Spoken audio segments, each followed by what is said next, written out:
Hola everybody, welcome to Gemini season in June. It's going to be great. We're going to get into the individual readings for the signs, the 12 signs.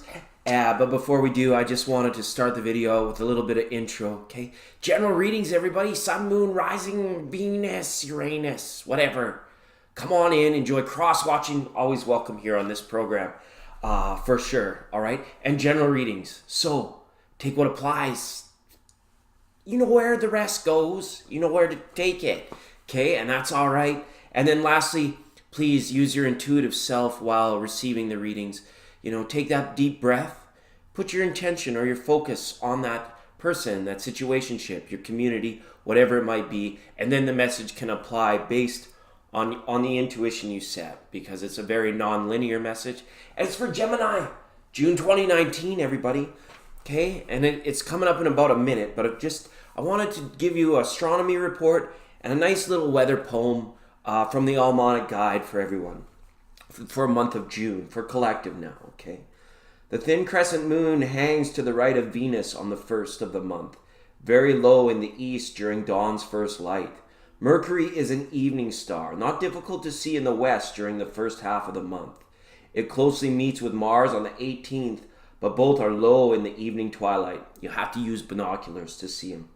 On the other hand, Jupiter reaches opposition on the 10th and will shine at a magnitude minus 2.6.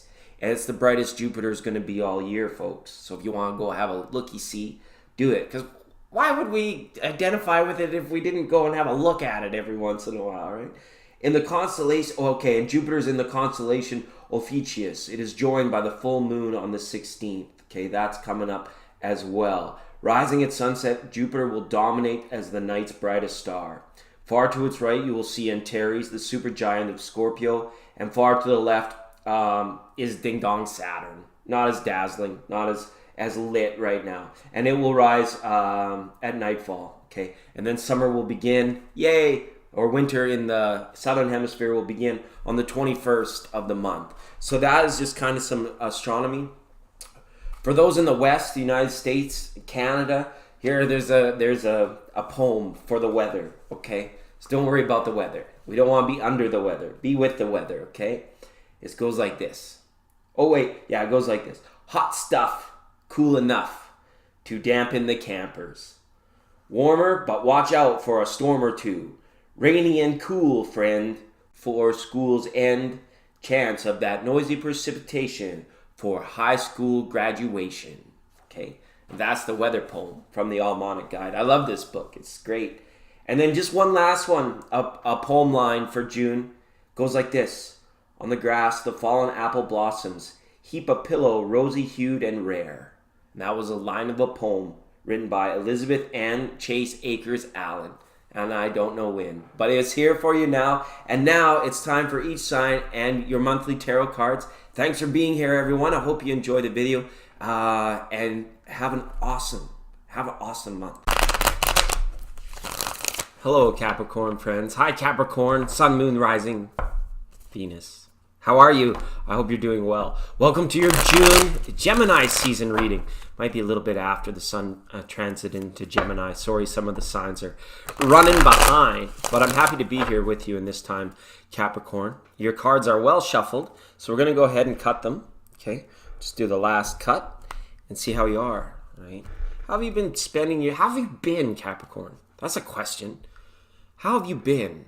How have you been spending your time? How have you been at catching yourself when you start to overanalyze things and think yourself to the point that you're thunk? You ever think so much that you wake up and you're like, I'm thunk? Right? We gotta keep an eye on some of these things. I feel like a lot of the other signs are like, what is up with Capricorn? Where have they been? What are they doing? Why haven't they come around? Kind of thing. So it might be time in this Gemini season to really pull away from that over things. But you've had a lot to consider. There's so much here already, and we're only 3 cards out. There is so much here. Many of you definitely having those like big life moments, those big peak situations occur for you. And it's a tough thing. It's not easy. It hasn't been easy.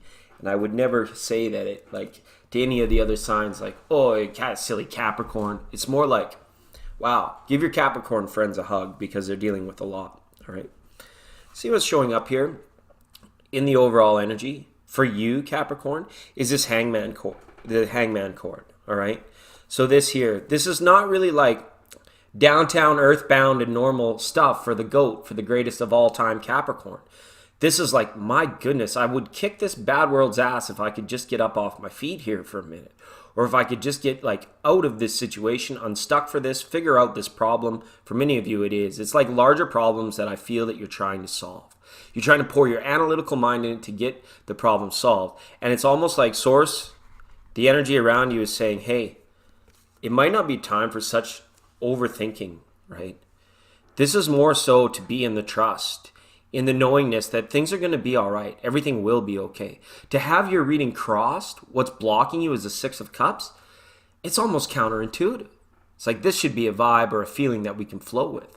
But it's been tough, I feel, for you, Capricorn, overall. Like the wantingness, even the ability to just go out, be social, feel like yourself and all this, right? Some of you just come through situations where maybe you're feeling divided between friends, divided between social groups and things, and even family matters come up here. So maybe, reconciliations and, long overdue hellos or, hey, I'm back, could be at hand for you, okay? And the reason I'm feeling this is because as of late, you might have felt a bit of a loss in terms of your sense of control over matters, situations, and things that are important to you. It's like it's so super important to you, so why do you feel like it's beyond your control? That's what this reversal on the King of Wands is telling me. This is what you guys have been coming through, and it was especially difficult in the last month with all the stuff going retrograde over there between you and Sagittarius. A very tough time to maybe get your bearings, to feel that sense of mastery, that greatest of all time, like you know the wisdom, the intelligence. You could be lost in thought forever about that if you let it go. So this is about gauging our passions and our passionate exploits in terms of creativity, career chasing, relationships, things like that. We want to really release these things from a mental perspective, right? We don't have to let them go in our heart, but we need almost like a return to that heart center, I feel.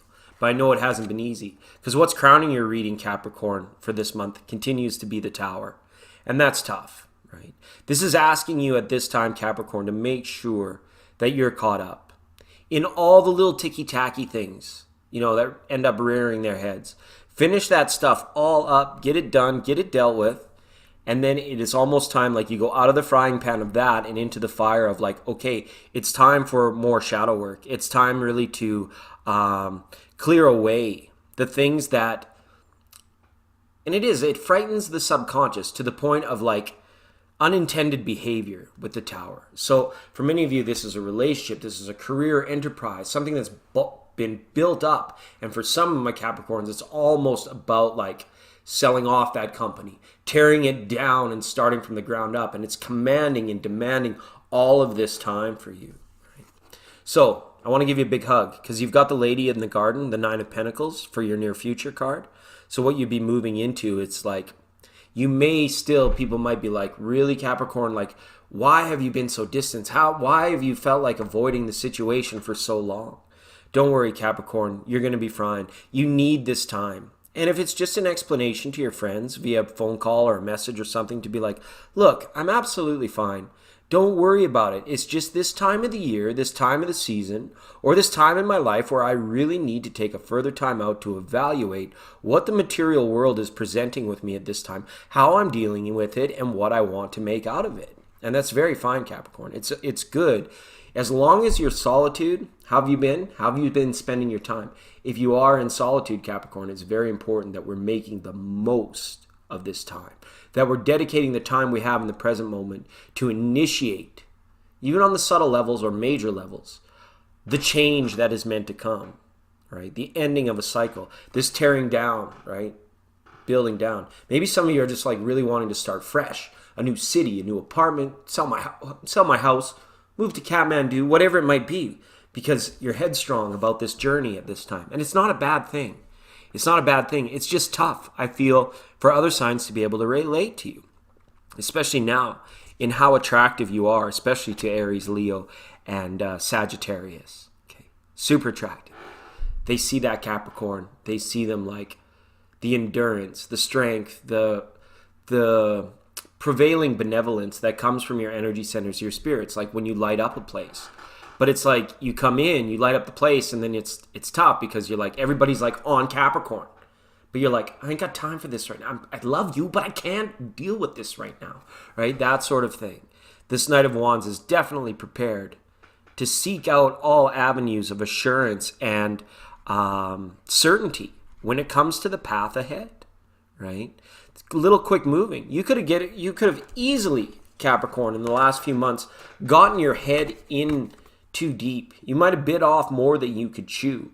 You might be in a situation where it's like, I wish I would have never agreed to that. It's like, man, I knew at the time instinctively, but I wanted it, so I went for it. And now you're just kind of like, wow. So like getting out of contracts, those sort of things might be coming up because it's saying the foundation of your reading is that you might have gotten yourself into a very heavy, forward-moving energy of something, a project, a team, a community, and you're kind of wanting to step back yet. But there's this subconscious fear saying, no, you can't step back because what will all these people think of you? Where would they all be without you, right? That kind of thing. But it's like when you truly are putting your heart center first, you know your direction. We have to not worry about, what we can go back to later. It's fine. We're not burning bridges here, I don't think at all, Capricorn. We're just having to acknowledge what needs to be left behind for the time being. The old back burner, as they say. So that's good. And then so up for your healing, we've got this. So it is at the root of the matter, knowing your worth, knowing the worth of what you were doing. How have you been, right? Are you sleeping okay at night? Capricorn, these are the questions I'm drawn to ask you because it might be that you're very caught up in these thought forms and these thought patterns. And as of late, it might have been, even more difficult to dismiss them so you can get like a good night's sleep and a refresh start. It's been impossible, I feel, for you to take a step back from something, but it's slowly been chewing into you, wearing away at you. Your self-worth, your confidence, your purpose, all this stuff, right? It's got to come back to that heart center, tear down all these thought forms, even if they're buildings, constructs, contracts, tearing things up and throw them in the wastebasket. That kind of energy. Because this healing, we'd like to see this Two of Cups for all of our Capricorn friends that are feeling like this. We want to get this to here because it's like you are the greatest of all time. You're the GOAT, Capricorn, but sometimes we got to go full Joe Cocker and get by with a little help from our friends.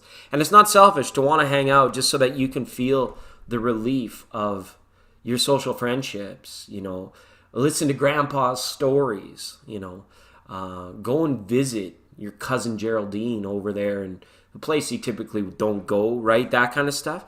But it's about making time for people. And this is the healing catalyst or catapult to get you out of a lot of this, I feel. Because the Hangman and the Tower up here. Here, Hangman. Here, Tower. Tough energies, Capricorn. And I commend you for being so tough.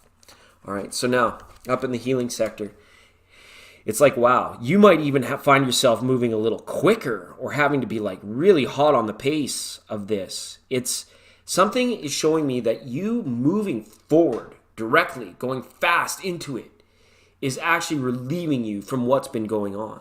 So it's like maybe you have to make it an expressive stance on something where you're just like, you're in a group or you're in the teamwork and then you just start running. People are like, oh my God, why are they running? Right? And it could be metaphorical too. Not really running away, but making sure that truth that you're armed with, this passion, this purpose, doesn't matter if it's truth or an idea. Either one of what you are carrying here with these knights, your idea, your intention, your purpose, it's like you want to get it out and get it moving. And whatever you're dealing with has been somewhat holding that back at present time. Okay? But it's good. It's going to come. At the top of your Hermetic staff in the reading, was this reversal on the Five of Cups. Not a bad mirrored energy to have, actually, because the perception of it is a lot worse than what it actually is. And I think you know that, Capricorn, but it is kind of like addressing it, to like making sure that you're centered. So I want to check in more on a dad level, being like, are you eating your vegetables? Are you going to bed? How have you been, right? How have you been spending your time? How have you been accomplishing so much without, all of this stuff? So big contributions coming from Capricorn, but let's keep it balanced in terms of our social life. We don't want our friends to worry too much about us. Like I get this sense like Capricorn, people might even be like to the point where they're like worried. Why aren't they communicating? Why are they showing me this side of themselves now? And don't worry about it, right? As we move through Gemini and we get closer into Cancer and that full moon, it's like you're going to feel this sort of like washing away of it. You were just coming out of opposition and clarity, then you kind of move through, right? Or you're moving in to opposition. So clarity is going to come on your situations. Inevitably it will. Within this next 6 to 8 weeks, it'll really start to come. But for this month of June here, we really got to say, we got to water the garden of our soul and our heart here to get away from anything that's keeping us hung up, tied up, feeling unsure or uncertain. Okay, so that's it for you, Capricorn. I'm glad we got a minute to catch up today. As always, you can hit the dinger and subscribe and like if you liked it. Like that's what the button's for. Okay, so we can get into that. And for all of those that are new checking this out, come vibe with us after you hit the bell, and we go live quite a bit around here. So again, that was Capricorn for Gemini season in the month of June. Love you all, and we'll see you next time.